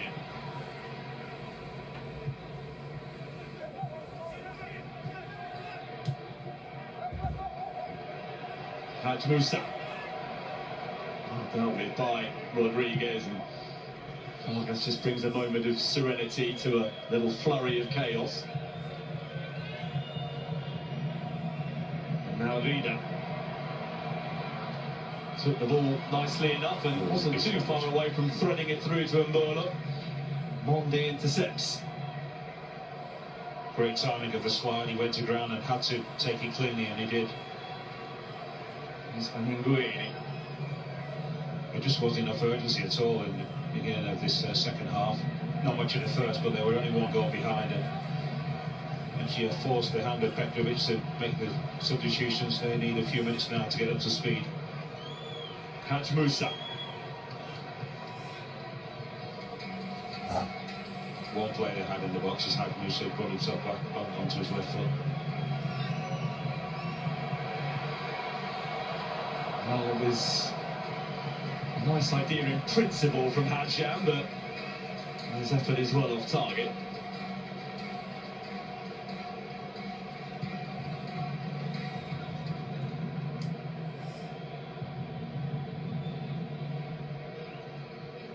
A little bit about Swiss football now. Hadja, considering he plays in the country for young boys. Xhaka's been fouled again, and once again he's not all that enamoured with the treatment. I think Magali is the player being led away from confrontation. Yeah, that's enough for you. 2 you've had. Or school teacher in that, wasn't it, from the referee?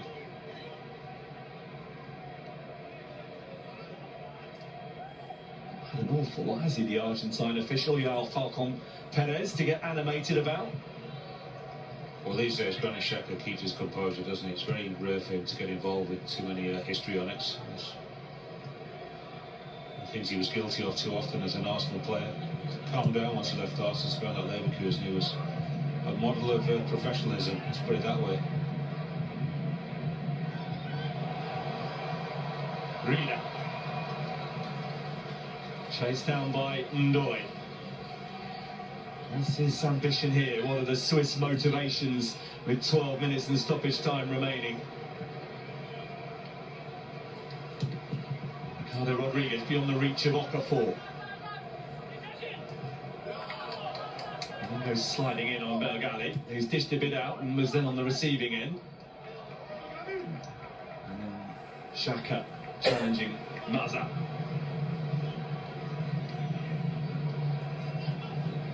The referee's got a few words for Bergali as well. The referee's telling him to behave himself, but as long as Xhaka doesn't cover his mouth, he's not in trouble, is it? Any verbals are all allowed on the pitch. And he might have calmed north of 30, but there's still fire in the belly. Of course, otherwise he wouldn't be in the national side, that's for sure.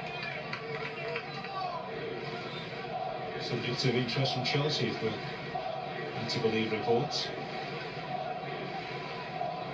How serious is this limp for Rafik Bergali? Because Algeria have just made a flurry of changes. Here's Noah Okafor.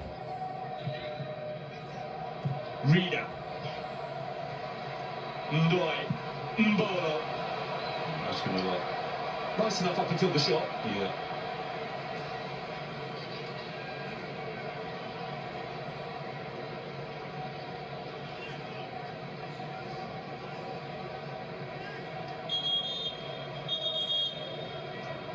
Yeah, they are going to have to make their fifth change here. Algeria enforced just moments after Vladimir Petkovic had seemingly got things set up how he wanted it for the conclusion.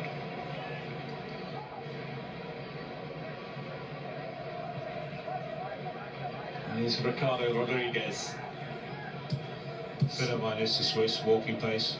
You could probably take off the two centre-halves and bring on two cows with bells on, and the Swiss will just trot over the finishing line the way things are. It's a very limp performance from Algeria. Expected a lot more from their two teams closely ranked in the standings in world football. Not been that way though, really, has it? Xhaka. Zakaria goes for the return. And Bono! Oh, he's missed it. How has Fabian Rieder not made absolutely sure it was a gimme?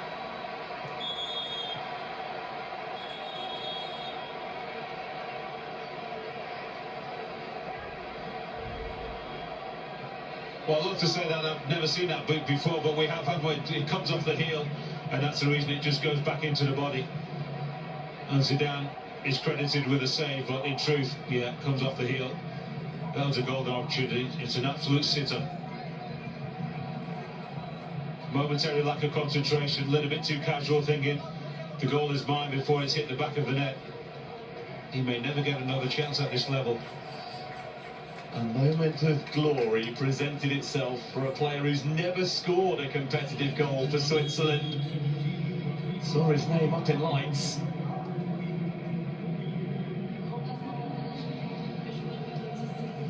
One of the misses of the World Cup.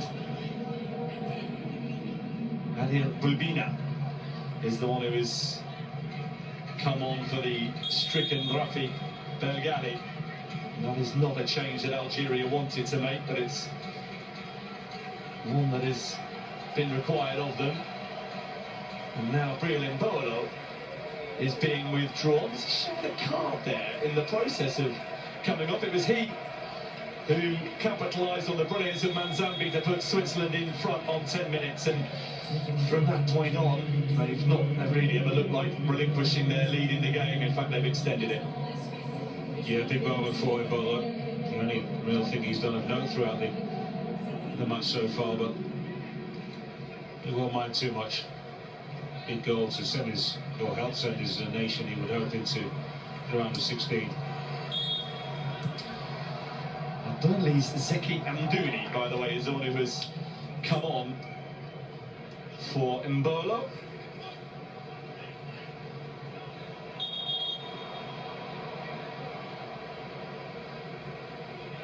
His second goal of this World Cup has set Switzerland on course for a long-awaited knockout win at a World Cup, a wait that extends nearly 9 decades.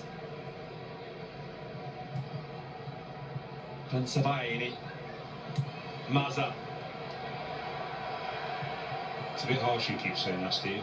Well, none of these players were alive when they last qualified. I mean, it's not as if they've had 3 attempts at qualifying, is it? I'm not blaming them specifically, FM. Just the weight of expectation and history can weigh heavily.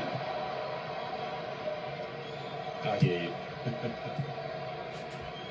Of course, the extra round of knockout matches that this new World Cup format has presented us with does increase, I guess, the chances of a team ending a long wait. Not to diminish what Algeria have achieved, but the breadth of the teams that have made it through the group stages is a little bit wider than we would usually expect. Here's Anis Haj Moussa against Ricardo Rodriguez. It's called padding the CV, isn't it? Get a slightly more of a helping hand. Well, this won't be good if Zakaria is injured seriously. Well, you mentioned this earlier, and the referee there, I think, has just explained to Zakaria, hasn't he? If you want treatment, you will have to go off. So, just to make absolutely sure, am I calling on the trainer? Yeah, sometimes that is just enough opportunity, just enough of a nudge to tell the players to get themselves up. Well, calm expressions from the Algeria point of view in the technical area as well from the stand. If you read the faces with 5 minutes of the 90 remaining, you get the impression that they think perhaps the game is up. Yes, remember Belgium. We are getting towards that stage of the game, aren't we? Senegal-Belgium was 2-0 as we ticked into the final 5 minutes. That's not how it ended.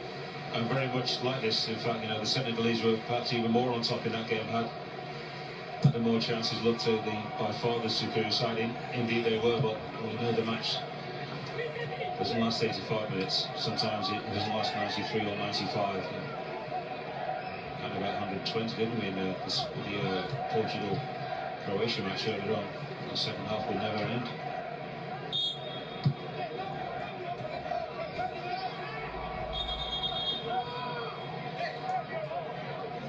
Well, it's all got a little bit disjointed. As Lavisha waits to come on, and so too Sylvain Vidmar. Vidmar. They're not going to allow it on just yet. Algeria running out of time. No way through for Guiani. Yeah, Furlan did well. Stayed alive. And they're making the changes now. A little bit more disruption for the Swiss side. So these are moments that Algeria perhaps could capitalise on, and there's a little bit of confusion perhaps. Well, off goes the scorer of the second goal, having already seen the scorer of the first goal depart. Great goal. As soon as he takes almost as even before he takes control of the football, has a little look up, he lifts his head and sees where the space is. Decides not to take another touch and set himself and try and blast it. Went for placement and absolutely got it right. Zakaria, who was requiring some treatment a short time ago, has also departed. Here's Ebesha. He's just come on.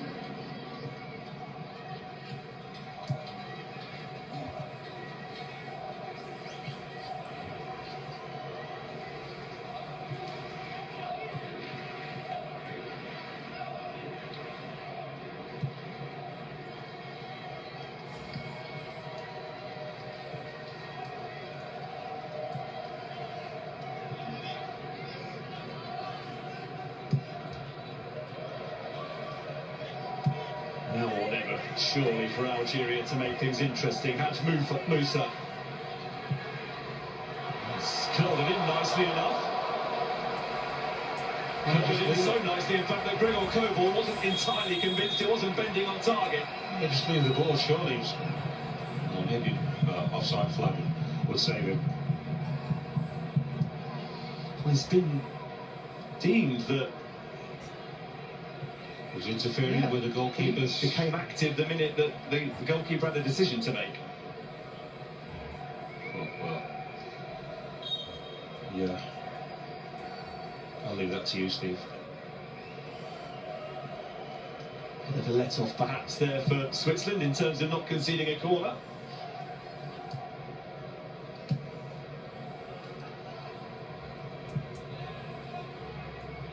But as Bill Shankly once said, if you're on the pitch, you're interfering with play, aren't you?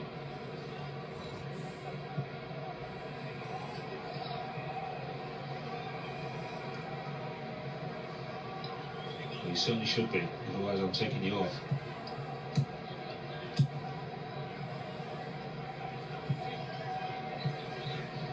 Well, Ben Sebaini will see the ball out for a goal kick, but these seconds are ticking furiously now against Algeria, and perhaps we shouldn't be surprised that since they went 2-0 up, the Swiss have managed time very well indeed. And they, I believe, have actually been in third gear themselves for almost all of the game. When they've had to, they've had a little bit of magic from Manzambi, particularly in the first half, and Doi with a special finish in the second.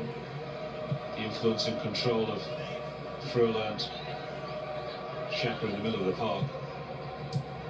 Two centre halves who had such an easy evening. It's been incredible, really. Here's Zeki Amdouni, and we'll be enjoying these minutes at the World Cup after a season almost completely wiped out by a serious knee injury. Well, they're not just sticking around at the World Cup, those Swiss supporters. They will be remaining in Vancouver. The round of 16 tie against Colombia or Ghana will once again take place at BC Place. This, having also been the venue where they beat Canada in their final group game, is becoming a home from home.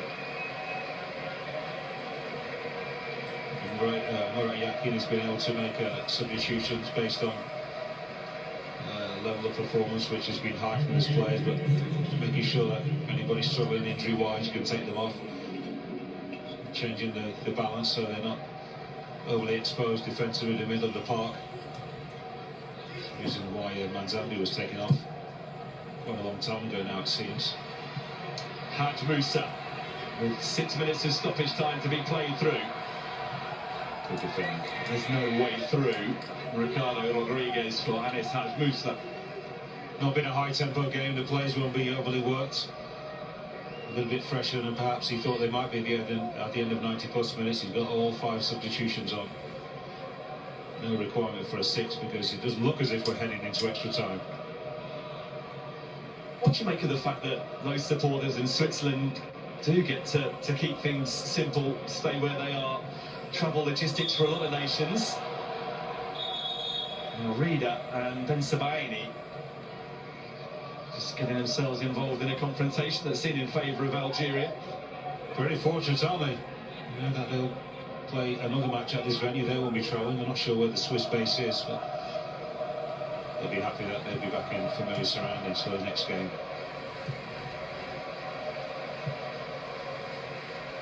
It'll almost feel like a home game for them, won't it? Look to their fans here again. Sebaini.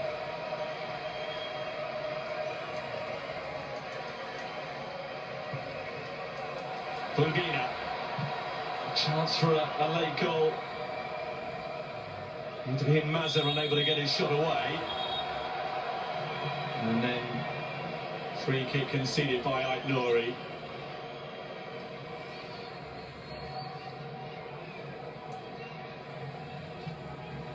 Although wait for a knockout win at a World Cup is going to continue for Algeria.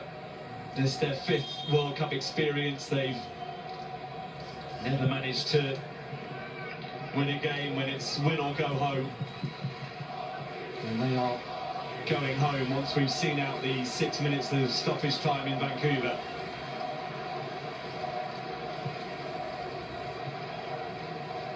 Ben Sebaini. Aït-Nouri. Something to cheer perhaps right at the very end. Haj Musa. Badawi. It's not happening. No. Not tonight. That about sums their whole game up, in particular the second half. Not even close to being lukewarm, the Algerians. highly frustrated and disappointed. And perhaps a lot of angry fans on the terraces. They barely laid a glove on the Swiss defence this evening. The 11th win in 18 for Switzerland is going to continue their World Cup journey. For Algeria, just the 3rd defeat in the last 22 competitive games that they have played.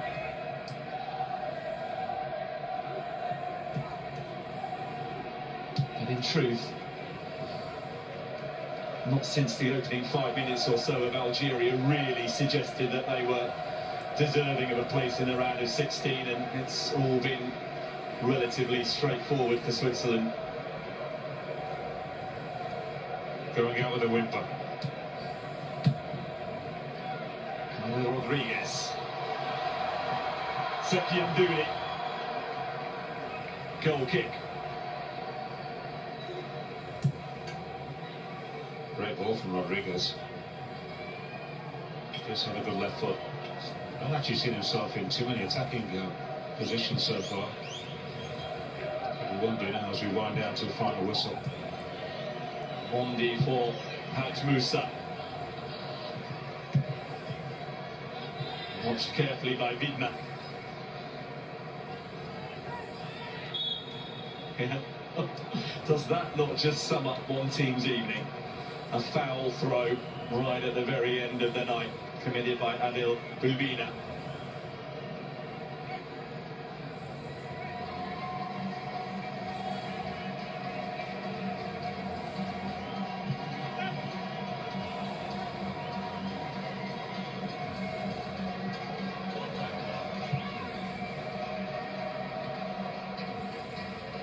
Nudged away by Akanji.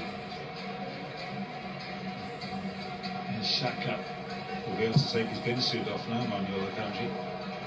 He's got himself on the coach and come back to team base. And it's been a picture of calm for quite a few of those in red. Granit Xhaka, another. He's had an exceptional evening. Okafor's come on to play a part in helping see it through, and he might be able to do more than that. No, Okafor is in. Schruller! Zidane managed to get behind the shot.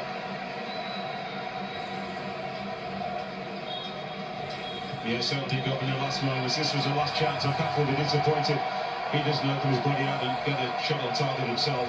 But a comfortable win for the Swiss. 88 years on from the last time it happened, Switzerland have prevailed from a knockout game at the FIFA World Cup. Breel Mbolo it was early on in the first half who set them on their way, and they never looked back from that moment on. At the start of the second half, Dan Ndoye pounced with a brilliant finish to make it 2-0. And then it was just about managing it through to the conclusion. Fabian Rieder should have extended the lead. Algeria rarely managed to lay a glove on the Swiss. They go home disappointed again in the knockout stages of a World Cup. On goes Switzerland to face Colombia or Ghana here in Vancouver. It is finished. Switzerland 2, Algeria 0. Well, deservedly, fans smiles around from a Swiss point of view, because much as they would have come in with high hopes of ending that long-awaited period of time without a knockout win, they cannot have expected it to have come with the kind of serenity it did. No, not at all. But they will say, you know, that they worked hard enough, were better defensively, more composed on the ball, and had a lot more thrust from the flanks and indeed through the middle with Mbola. Manzambi was excellent in the first half. So they will say, you know, that we earned the right to make it comfortable, or look a lot more comfortable than perhaps the scoreline suggests. It could have been a lot more, or a couple more anyway.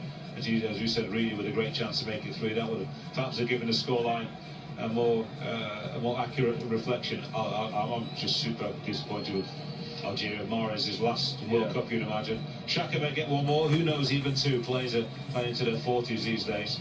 The Swiss have done a really professional job. Petkovic should be super disappointed this side. Did not trouble the Akanji and partners at the back. Great victory for the Swiss.